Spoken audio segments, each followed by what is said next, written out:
What if the reason someone keeps failing at their job has like absolutely nothing to do with their actual skills Right. and, everything to do with the fact that we've essentially placed a brilliant mind inside a fundamentally broken ecosystem. Oh, exactly. Yeah.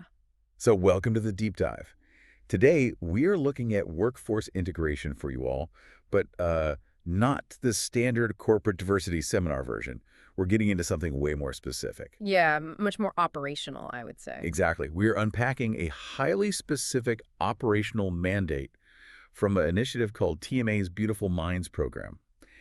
And it's really just three concise tenets. Hmm. But these three principles, they essentially dismantle and completely rewrite the rules of how society integrates special kids into the broader economic framework. It is incredibly rare to see an organizational architecture outline with this kind of brevity. Like often institutions rely on these massive convoluted policy documents. Oh, totally. Hundreds of pages. Yeah.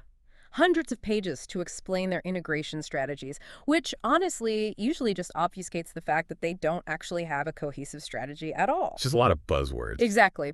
But what TMA has laid out is a really clear three-stage mechanical progression. You have the philosophical foundation, the translational action, and then the environmental adaptation. Okay, let's unpack this. Because before any organization can successfully execute a program, the underlying institutional incentives, they have to be aligned, right? Right. They have to match up. Yeah. So when you look at how TMA outlines their mandate, the very first pillar isn't a service. It's not a product. It is a declaration of belief. A literal statement of what they believe. Yeah. They state explicitly that they strongly believe special kids have a place to contribute to society. Now, at first glance, for you listening, that might just read like standard corporate boilerplate. Just HR jargon, yeah. Right. But when we look at the historical and the systemic context of how institutions usually handle neurodivergent individuals, focusing so heavily on that word contribute is actually a radical departure from the norm. What's fascinating here is how that single word contribute, it forces a complete reallocation of institutional resources. Wow, yeah. How so? Well, the historical default for society, and specifically corporate structures, has overwhelmingly been risk mitigation, Right. disguised as a charity Oh, model. totally. Human resources departments are inherently designed to optimize for standardized, predictable output. They look for behavioral conformity because conformity scales easily. It's easy to manage. Right. So when someone doesn't fit that standard mold, the systemic assumption is that integrating them is basically a net loss. It's a charitable burden absorbed solely for optics or moral obligation. And that institutional mindset basically dictates the ceiling of that individual's success. Yep. Because if a company operates on the assumption that a special kid is like a liability they have to manage rather than an asset they're harnessing, they're never going to invest in optimizing that person's actual output. No, why would they? Right. They'll just find a quiet corner for them, give them menial tasks, and just consider the job done because they checked a diversity box. Yep. The baseline metric there is just existence within the company, not actual production. Which is, an incredibly sophisticated way of institutionalizing failure. Oh, wow. It Yeah. creates this self-fulfilling prophecy. The company expects no real value, so they design a role that produces no real value. And then when the individual inevitably, fails to advance or produce, the company points to that as evidence that their initial low expectations were justified. A completely closed loop of failure. Exactly. But TMA's foundational tenet short-circuits that entire loop. By anchoring their mandate on the belief that these kids possess tangible, valuable output, that they can actively contribute, the organizational imperative shifts from managing a liability to maximizing an asset. So it changes the entire economic equation of the hire. Yes. If I am bringing someone on because I genuinely believe they can generate unique value, maybe they have exceptional pattern recognition or an intense capacity for hyperfocus, Right.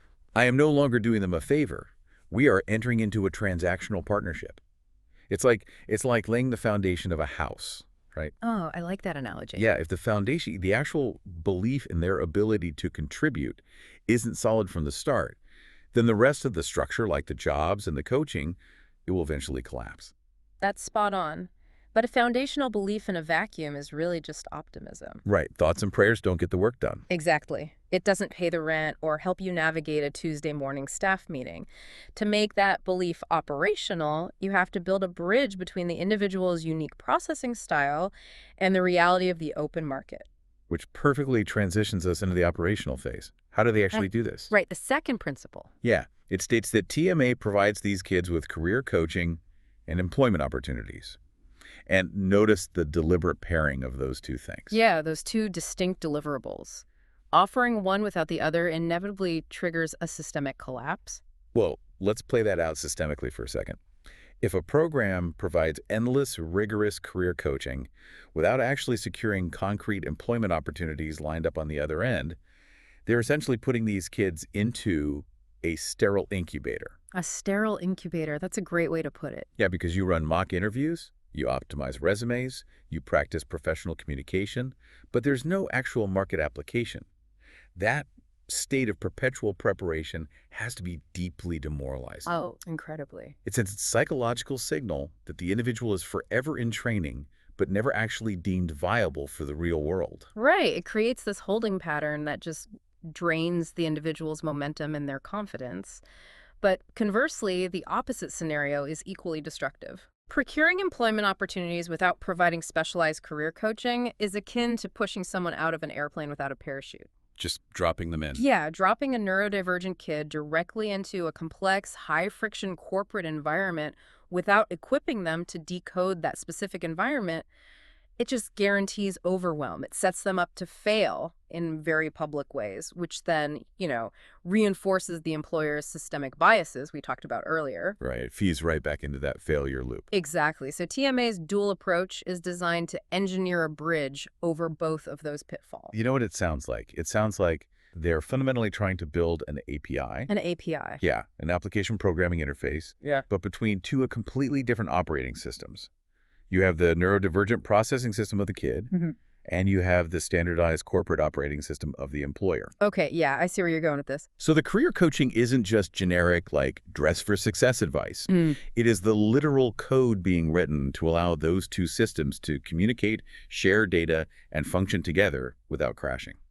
That API metaphor perfectly captures the mechanics of what is happening here. Because career coaching for special kids is rarely about teaching hard skills. Right, they usually have the hard skills down. Exactly. It is almost entirely about translation. It is identifying the individual's specific processing strengths and teaching them how to encode their output in a way the corporate environment can receive it. Oh, wow. And simultaneously, it involves teaching them how to decode the often ambiguous, completely unwritten rules of the neurotypical workplace. I mean, I follow the logic, but I have to push back a little on the reality of execution here. Okay, sure. Securing a job placement and providing upfront coaching is really still just optimizing for day one. You can prep someone endlessly to get through a 20-minute interview, and you can leverage corporate partnerships to get an employer to just say yes. But getting someone a job is one thing. Isn't retention the actual hurdle here? How does this upfront translational coaching realistically translate into long-term survival for special kids once they actually start working and, say, hit day 90? If we connect this to the bigger picture, the implication of pairing these two services is that the coaching acts as a continuous load balancer for that API you mentioned. Ah, okay. Standard integration programs treat coaching as a prerequisite to employment, like a graduation requirement, right? Once you get the job, the coaching stops. Right, you're on your own. But in a high-functioning integration model, like the one TMA is outlining, the coaching operates as the ongoing mechanism that ensures the placement actually sticks. It is the real-time troubleshooting when miscommunications inevitably occur on day 90. So the coaching isn't just teaching them how to tie a tie or shake hands.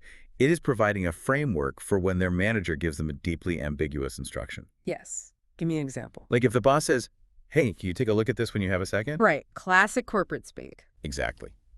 A standard corporate employee knows that actually means review this immediately and send me notes before the end of the day. Yes, the implicit urgency. But a neurodivergent employee might take the word second literally or prioritize it completely differently based on how it was phrased. Precisely. So the coaching is the documentation that allows the employee to say, "Hey, I process instructions best when they are explicit and prioritized in writing. Can we adjust our communication protocol?" Yes. And that kind of self-advocacy is the difference between an employee thriving and an employee burning out from the friction of constant misunderstanding. By providing both the opportunity and the translation layer, TMA is attempting to neutralize the behavioral friction that usually gets people fired. Right. But even with the most sophisticated API and even with a mutual belief in the value of the contribution, there's a physical limit to adaptation. Yeah, the server the API is actually running on. Precisely. The macro environment. You can prepare an individual meticulously, but if the ecosystem they are placed into is fundamentally hostile to their baseline neurology, all of that preparation is consumed just trying to survive the environment, It takes all of their energy. leaving zero bandwidth for actual contribution, which necessitates the final pillar of the TMA mandate. Here's where it gets really interesting, because look at the architectural progression we just mapped out for you guys.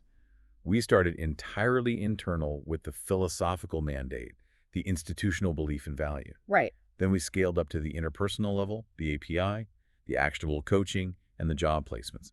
And now the text forces us to zoom all the way out to the macro structural level. It states that TMA provides a suitable working environment for special kids. The concept of a suitable working environment, it carries an immense amount of operational weight, primarily because it demands acknowledging a very uncomfortable truth about our current corporate structures. Which is, Most organizations operate under the assumption that their working environments are neutral. Oh. They believe the open plan office, the Slack channels pinging constantly, the fluorescent lighting, the ad hoc meetings, that these are just the standard baseline of professional existence. but the environment is never neutral. It is always optimizing for a specific type of user. This raises an important question for anyone evaluating organizational design. Who is your environment actively disabling? Wow. Because the standard corporate office is highly optimized for neurotypical endurance. It rewards rapid task switching, high tolerance for auditory and visual interruptions, and an innate fluency in implicit social hierarchies. For a neurodivergent individual, existing in that space requires a massive expenditure of cognitive load. I mean, think about your own office for a second, right? Yeah. The background hum of the HVAC, the 3 different conversations happening across the open floor plan. Oh yeah, the sudden tap on the shoulder when you're deep in thought. Exactly. For someone without sensory filtering challenges, that environment might take up, what, 5% of their background cognitive processing? Something like that, yeah. But for a special kid with sensory processing differences, just sitting at that desk might consume 80% of their cognitive load. Leaving only 20% of their capacity for the actual work they were hired to do. Yeah. So when TMA commits to providing a suitable working environment, they are actively intervening in that cognitive load distribution. Right. They are curating the physical and psychological architecture of the space so that the environment absorbs the friction rather than forcing the individual to absorb it. So operationalizing suitability isn't just about dimming the lights or handing out noise-canceling headphones. No. Though those physical accommodations are obviously crucial. But it requires a structural overhaul of how work is assigned, how feedback is delivered, and how communication flows. Yeah. It means replacing implicit expectations with explicit documented protocols. It is the ultimate systemic safety net. The suitable environment is the crucible where the philosophical belief and the translational coaching actually forge together to allow that promised contribution to materialize. Because if you don't have it, Right. If you remove the environment from this equation, if you take a brilliantly coached individual and drop them into a sensory and structural nightmare, the entire architecture collapses. yeah, Sustainable contribution is biologically and psychologically impossible without environmental suitability. it fundamentally flips the script on accountability. Like, instead of demanding that the marginalized individual contort themselves until they break, simply to fit the rigid dimensions of the job, this framework demands that the job and the environment flex to accommodate the reality of the individual. And the return on that investment is substantial. When you systematically remove the environmental distress, you unlock the dormant capital of that individual.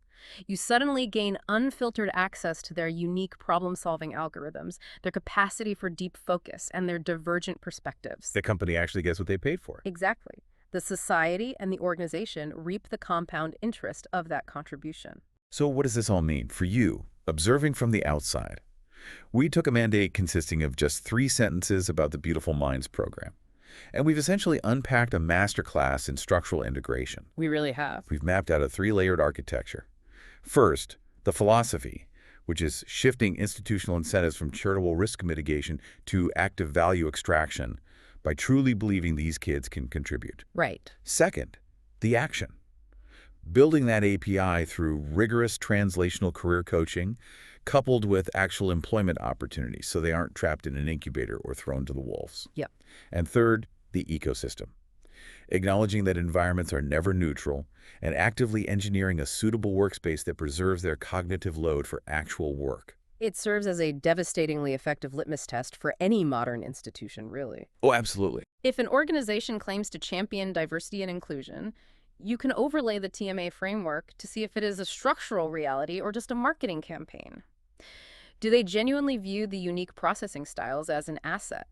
Do they invest in continuous translational coaching or just initial placement? Right. Are they willing to structurally modify their environment, or are they still demanding the individual change to fit the machine? It strips away all the HR buzzwords and forces organizations to look at their actual mechanics, because inclusion isn't a poster in the break room. It is a meticulous, systemic commitment to redesigning the workflow. And the broader implications of this framework, they should challenge all of us to look at the macro systems we participate in. We have spent this deep dive analyzing a highly specialized mandate designed specifically to integrate special kids. A mandate that relies on deep belief, personalized translation, and adapted environments to unlock their true potential. The amount of deliberate engineering required just to get to a baseline of functionality is staggering. It is. But the logical extension of that reality leads to a rather profound final thought. If this meticulous, hyper-tailored approach is what it actually takes to unlock the true, unhindered societal contribution of these unique minds, how much immense, untapped potential is society currently leaving on the table by forcing absolutely everyone else into standardized, one-size-fits-all working environments? Wow.